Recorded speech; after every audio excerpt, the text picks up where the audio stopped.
అని దాని మీద తపస్సు చేసిండు. అంటే ఇప్పుడు శాక్యులు కోలులు అని రెండు రాజ్యాల మధ్య నది కాలువ పోతుంది. ఆ కాలువ నీళ్లు పంచుకోవడం కోసము ఈ శాక్యులు అనేది మన బుద్ధుడు శుద్ధోత్తరుడు రాజ్యాలు. అయితే ఈ నీళ్ళ గొడవ వల్ల నీళ్లు పంచుకునే మార్గంలో గొడవలు అయ్యి వాళ్ళు ప్రతిసారి చంపుకుంటారు. ఈ చంపుకునేది దీనికి పరిష్కార మార్గమా, వేరే మార్గం లేదా అని చెప్పేసి బుద్ధుడు దీనికి మార్గం కనుక్కున్నాడు. ఓకే, అందరికి జై భీమ్. అవకాశం ఇచ్చిన జై భీమ్. జై భీమ్. సభాధ్యక్షులు అంబేద్కర్ యువజన సంఘం అధ్యక్షులు రాముడు, ఈనాటి సమావేశానికి వచ్చేసిన అంబేద్కర్ అభిమానులు, విద్యార్థి మిత్రులారా, అందరికీ పేరు పేరున మరొకసారి సామాజిక జైభీములు. ఈరోజు దేశవ్యాప్తంగా ఓ పక్క రామలీల మైదానం సాక్షిగా రావణాసురుని ధ్వంసం చేస్తూనే మరొక పక్క బుద్ధిస్టులు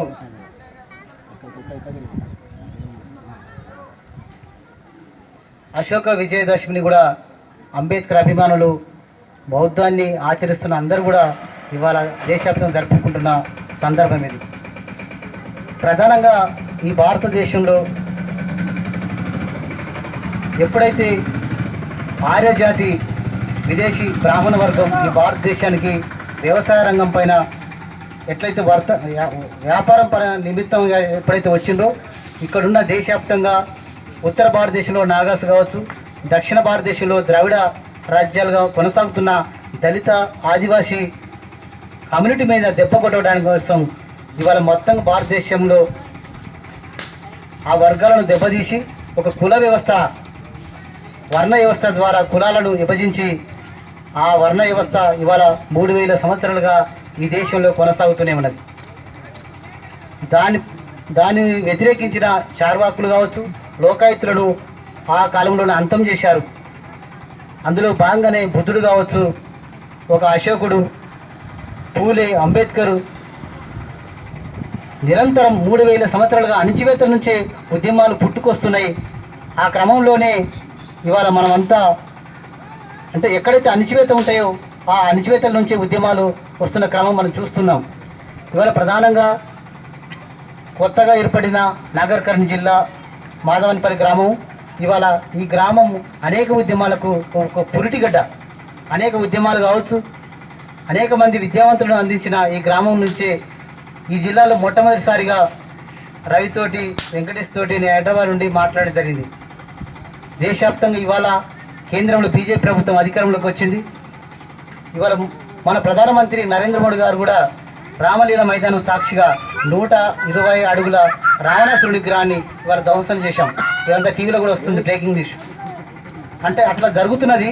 ఈ దేశ మూలవాసులు, ద్రవిడ రాజ్యాల చక్రవర్తి ఒక రావణాసురుణ్ణి అంటే 3000 సంవత్సరాలుగా నిరంతరం ధ్వంసం చేస్తూనే ఉన్నారు. ఒక ప్రత్యామ్నాయ సంస్కృతి కోసం మనమంతా దళితులుగా, ఆదివాసులుగా, అంబేద్కరిస్టులుగా ఒక కౌంటర్గా మనం కూడా ఎట్లయితే ఒక హిందూ మతాన్ని బలోపేతం చేయడం కోసం ఎట్లయితే దెబ్బతీస్తుండ్రో దానికి కౌంటర్గా మనమంతా కూడా ఏకమై దీని యొక్క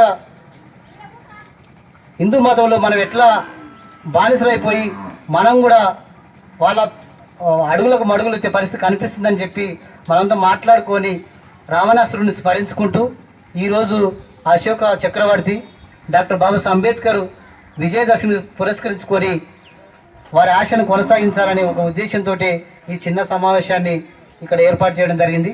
ప్రధానంగా ఇవాళ రావణాసురుడు కావచ్చు, నరకాసురుడు కావచ్చు, మహిషాసురుడు కావచ్చు, మొత్తంగా భారతదేశంలో ఉన్న ఈ ద్రవిడ కమ్యూనిటీని, అదే ఉత్తర భారతదేశంలో నాగాసును మొత్తంగా ఒక రాక్షస వర్గంగా చిత్రీకరించి ఈ రాక్షస వర్గం ఇవాళ దళితులు కావచ్చు, అంటరాని కులాలు కావచ్చు, ఆదివాసి తెగలు కావచ్చు, మొత్తంగా వీళ్ళంతా ఒక మనుషులుగా అన్నటువంటి ప్రపంచంలో అనేక దేశాలు ఉన్నాయి. ఆ దేశాల్లో కూడా మతాలు ఉన్నాయి.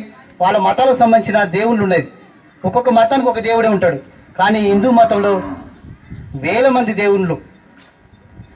ఇవాళ ప్రశ్నిస్తున్న మనం ఆ కాలంలో ప్రశ్నించింది కాబట్టి వాళ్ళను రాక్షసులు క్రియేట్ చేశారు. ఇవాళ ఈ భారతదేశం 70 సంవత్సరాల స్వతంత్ర భారతదేశంలో కూడా ఇంకా అణచివేతకు, దోపిడికి, ఆకలికి, అవమానాలకు నెట్టివేస్తున్న సందర్భం ఇది. ప్రధానంగా మనం ఒక్కటే ఇవాళ రావణాసురుని గురించి మనం ప్రధానంగా తెలుసుకోవాల్సింది చాలా ఉంది. ఇవాళ చరిత్ర మనకు తెలియకపోవడం చాలా దుర్మార్గం.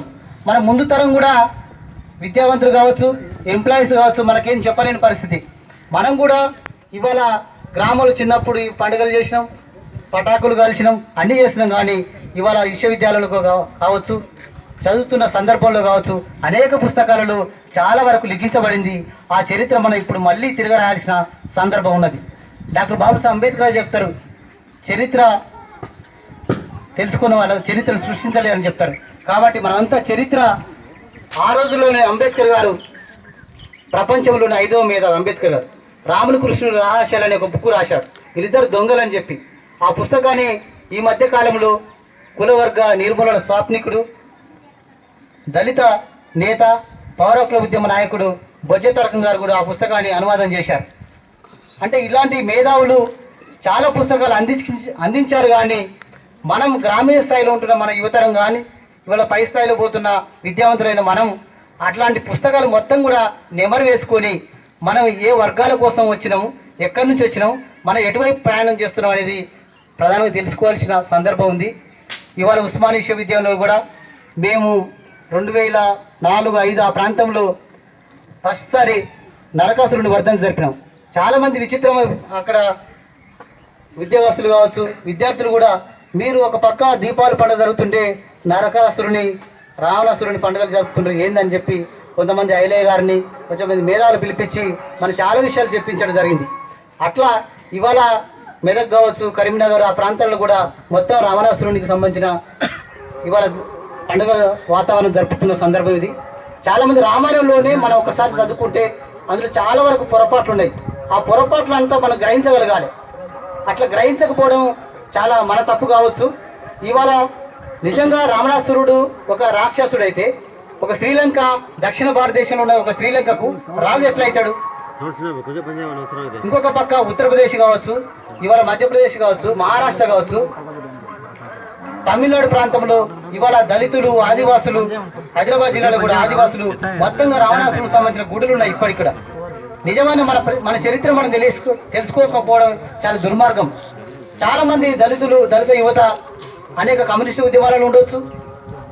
ఇట్లా అంబేద్కర్ సంఘాలలో పనిచేసినప్పుడు కూడా మనకు ఉన్న మేరకు ఆ యొక్క చరిత్ర మనకు సరిగా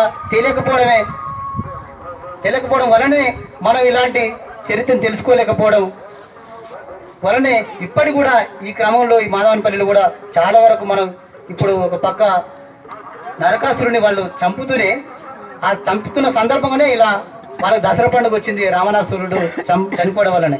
కానీ మనకు ప్రత్యేకంగా ఇవాళ మన దేశం కోసం ఈ దేశ మూలవాసులు వాళ్ళ యొక్క చరిత్ర మనం వెలికితీసి మొత్తం కూడా హిందూ సమాజం మొత్తం కూడా ఇప్పటి వరకు కూడా ఎక్కడ చూసినా ఆ రోజు 3000 సంవత్సరాలుగా దళితులపైన, అంటరాని కులాలపైన, ఆదివాసులపైన ఇప్పటికి కూడా దాడులు చేస్తున్న ఒక నీచ సంస్కృతి ఈ దేశంలో కనిపిస్తూనే ఉన్నది. ఒక ప్రత్యేకమైన సంస్కృతిని మనమంతా యువతరముగా, విద్యార్థి యువతరము, ఎంప్లాయీస్ కూడా మనం ఇప్పుడు వస్తున్న ముందు జనరేషన్ కూడా అటువంటి సాహిత్యాన్ని మనం కూడా రాయడము, మనకున్న మేరకు చదువుకోవడము, మన పిల్లలు కూడా ఒక ముందు తరానికి ఒక మంచి బాటగా నిలవాల్సిన బాధ్యత మనందరిపై ఉందని భావిస్తూ, మరొక పక్క ఇవాళ దేశవ్యాప్తంగా బీజేపీ ప్రభుత్వం అధికారంలోకి వచ్చింది. ఇవాళ దేశంలో వివిధ రాష్ట్రాల్లో బీజేపీ అనుబంధ సంఘాలైన ఆర్ఎస్ఎస్, బీజేపీ అనుబంధ సంఘాలైన విహెచ్పి, రణబీర్ సేన చాలా వరకు ప్రశ్నిస్తున్న ఆదివాసులపైన, దళితులపైన, మైనార్టీలపైన దాడులు జరుగుతున్నాయి. ఒక పక్క ఇవాళ ప్రభుత్వానికి యాంటీగా ఎవరు రాయలేని పరిస్థితి. ఇవాళ ప్రశ్నిస్తున్న చాలామంది కవుల మీద, రచనల మీద కూడా కేసులు పెడుతున్న పరిస్థితి. ప్రొఫెసర్ కంచాలయ మీద కూడా కేసు పెట్టారు. నేను పోయిన డిసెంబర్ 25 రోజు మనుస్మృతికి వ్యతిరేకంగా ఒక వ్యాసం రాసిన, కానీ పత్రిక పంపలేకపోయినా భయం అన్నట్టు. అంటే ఇవాళ ప్రభుత్వం వాళ్ళ అధికారంలో ఉంది కాబట్టి ఆ రోజు ఈ దేశంలో వర్ణ వ్యవస్థ ఎట్లా మనుస్మృతి ద్వారా ఎట్లయితే ఇంప్లిమెంటేషన్ చేసిందో ఇవాళ కేంద్రంలో ఉన్న బీజేపీ ప్రభుత్వం కూడా ఇవాళ భగవద్గీత పేరు మీద మొత్తం కూడా ఇవాళ అటువంటి సంస్కృతిని అన్ని రాష్ట్రాల్లో కూడా తీసుకొస్తున్న ఒక పరిస్థితి కనిపిస్తున్నది. నిజానికి నేను పుట్టినప్పుడు నేను దాదాపు రెసిడెన్షియల్ స్కూల్లో పెరిగిన వాతావరణం, అక్కడ నుంచి బయటకు వచ్చిన తర్వాత కూడా కుల వ్యవస్థ పైన మన ఊళ్ళో కూడా చాలా చూసాం. అంటే